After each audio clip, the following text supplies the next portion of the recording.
Welcome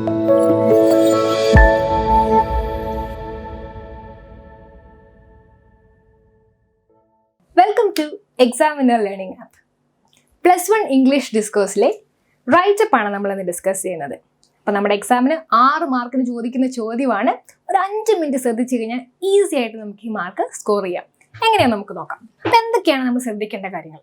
അപ്പോൾ writeup എഴുതുമ്പോൾ നമ്മൾ എസ്സേ എഴുതുന്ന പോലെ തന്നെ 1-2 പാരഗ്രാഫിൽ നമുക്ക് കിട്ടുന്ന ടോപ്പിക്കിനെ പറ്റി വിശദീകരിച്ച് എഴുതുക എന്നേ ഉള്ളൂ. അപ്പോൾ എന്തൊക്കെയാണ് ശ്രദ്ധിക്കേണ്ടത്? ആദ്യം ഒരു സ്യൂട്ടബിൾ ടൈറ്റിൽ കൊടുക്കുക. അപ്പോൾ നമുക്ക് കിട്ടിയിരിക്കുന്ന സബ്ജക്റ്റിനോട് വളരെ യോജിച്ച റെലവൻ്റ് ആയിട്ടുള്ളൊരു നല്ലൊരു ടൈറ്റിൽ കൊടുക്കുക. Begin with a striking idea. അപ്പോൾ നമ്മൾ എപ്പോഴും ശ്രദ്ധിക്കുക, നമ്മൾ എന്ത് സ്റ്റാർട്ട് ചെയ്താലും വളരെ അട്രാക്റ്റീവായിട്ട് ഫസ്റ്റ് സെൻറ്റൻസ്, ആ ഓപ്പണിംഗ് സെൻറ്റൻസ് എപ്പോഴും നല്ല ആകർഷകമായിരിക്കണം. യൂസ് വെറൈറ്റി ഓഫ് സെൻറ്റൻസസ്, പല തരത്തിലുള്ള സെൻറ്റൻസസ്, ഭയങ്കര മൊണോട്ടണസ് ആയിട്ട് ഒരേ രീതിയിൽ എഴുതാതെ വ്യത്യസ്തമായിട്ടുള്ള രീതികൾ ഉൾപ്പെടുത്തി എഴുതാൻ ശ്രമിക്കുക. Specific and clear language. ഇവിടെ എല്ലായിടത്തും യൂസ് ചെയ്യാൻ പറ്റുന്നതാണ്. ക്ലിയർ ആയിട്ടുള്ള ലാംഗ്വേജിലായിരിക്കണം നമ്മൾ പ്രസൻറ്റ് ചെയ്യുന്നത്. ഗ്രാമറ്റിക്കൽ മിസ്റ്റേക്കോ സ്പെല്ലിംഗ് മിസ്റ്റേക്കോ ഒന്നും മാക്സിമം വരുത്താതിരിക്കാൻ ശ്രമിക്കുക. Suitable conclusion. അപ്പോൾ എന്തായാലും എന്ത് എഴുതിയാലും അതിൻ്റെ അവസാനം ഒരു സ്യൂട്ടബിൾ ആയിട്ടുള്ള ഒരു കൺക്ലൂഷനോട് കൂടെ നമ്മൾ കൊടുക്കണം.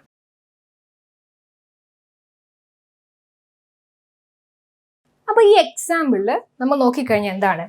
Failure is indeed a stepping stone to success. പരാജയം എന്ന് പറയുന്നത് വിജയത്തിലേക്കുള്ള സ്റ്റെപ്പിംഗ് സ്റ്റോൺ അല്ലെങ്കിൽ ചവിട്ടുപടിയാണ്. അപ്പോൾ അത് ജനറൽ ആയിട്ടുള്ളൊരു ഐഡിയ ആണ്. ഇനി ഈ ഐഡിയനെ നമ്മൾ പഠിച്ചിട്ടുള്ള ഹിസ് ഫസ്റ്റ് ഫ്ലൈറ്റ് എന്ന ചാപ്റ്ററിനോട് ബന്ധപ്പെടുത്തി പറയാനാണ്, അല്ലെങ്കിൽ റൈറ്റപ്പ് എഴുതാനാണ് നമുക്ക് കിട്ടിയിരിക്കുന്ന ചോദ്യം. എങ്ങനെ ഇത് എഴുതാൻ നമുക്ക് നോക്കാം. അപ്പോൾ ഇതാണ് നമ്മൾ പ്രിപ്പയർ ചെയ്തിട്ടുള്ള സാമ്പിള്. നമ്മൾ ആദ്യം പറഞ്ഞതുപോലെ സ്ട്രൈക്കിംഗ് ആയിട്ടുള്ള മനോഹരമായിട്ടുള്ള ഒരു ടൈറ്റിൽ നമ്മൾ കൊടുക്കാം. ഫെയിലിയർ എ സ്റ്റെപ്പിംഗ് സ്റ്റോൺ എന്നാണ് ഇവിടെ കൊടുത്തിരിക്കുന്ന title.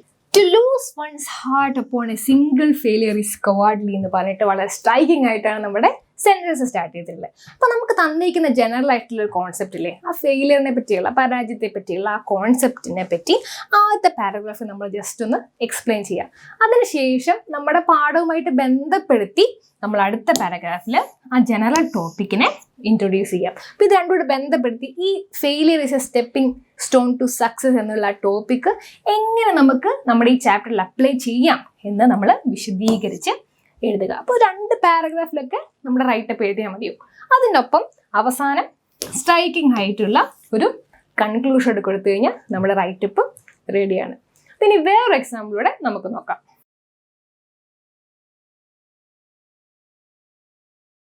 Example 2. Prepare a write-up on helplessness of man as portrayed in the poem Death the Leveler. അപ്പോൾ നമ്മൾ പഠിച്ചിട്ടുള്ള Death the Leveler എന്ന പോയത്തിൽ helplessness of man, മനുഷ്യന്റെ നിസ്സഹായാവസ്ഥയെ പറ്റി എങ്ങനെയാണ് പറഞ്ഞിരിക്കുന്നതെന്ന് എഴുതാനാണ് നമ്മുടെ റൈറ്റപ്പ്. അപ്പം എങ്ങനെയാണ് നമുക്ക് എഴുതാൻ നോക്കാം.